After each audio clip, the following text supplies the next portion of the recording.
एक वृद्ध व्यक्ति अपने बहू बेटे के यहाँ रहने के लिए शहर गया। उम्र के इस पड़ाव पर वह अत्यंत कमजोर हो चुका था। उसके हाथ कांपते थे और दिखाई भी कम देता था। वो एक छोटे से घर में रहते थे।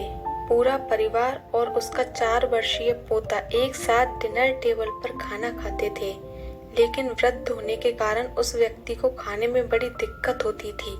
कभी मटर के दाने उसकी चम्मच से निकलकर फर्श पे बिखर जाते, तो कभी हाथ से दूध छलककर मेज पोश पर गिर जाता।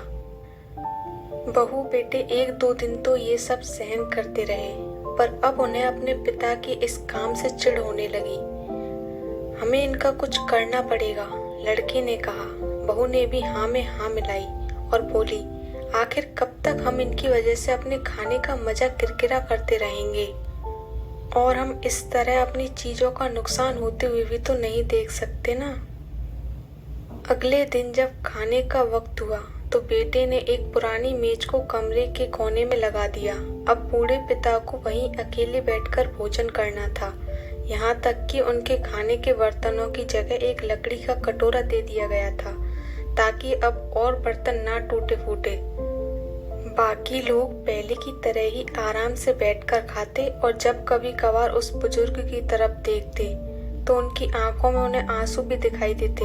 यह देखकर भी बहू बेटे को कोई फर्क नहीं पड़ता, उनका मन नहीं पिघलता। वो उनकी छोटी से छोटी गलती पर ढेरों बातें सुना देते। वहाँ बैठा बालक भी यह सब बड़े ध्यान से देखता रहता और अपने में मस्त रहता। एक रात खाना खाने से पहले उस छोटे बालक को उसके माता पिता ने जमीन पर बैठकर कुछ करते हुए देखा। तुम क्या बना रहे हो? पिता ने पूछा। बच्चे ने मासूमियत के साथ उत्तर दिया, अरे मैं तो आप लोगों के लिए एक लकड़ी का कटोरा बना रहा हूँ, ताकि जब मैं बड़ा हो जाऊँ तो आप लोग इसमें खा सकें। और वह पुनः अपने काम में लग गया। इस बात का उसके माता पिता पर बहुत गहरा असर हुआ। उनके मुंह से एक भी शब्द नहीं निकला और आंखों से आंसू बहने लगे।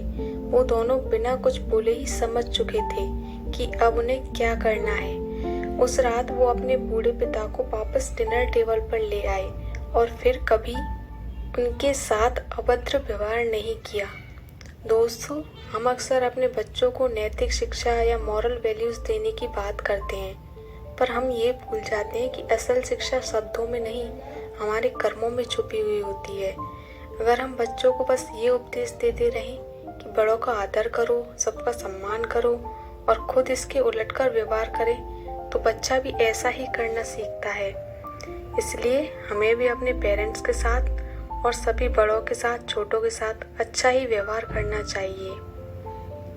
नहीं तो पता नहीं कल को आपकी संतान भी आपके लिए लकड़ी का कटोरा तैयार करने लगे। If you like to listen stories, then don't forget to subscribe this channel and press the bell icon also. Do like this video and share it with your friends. Thanks for watching.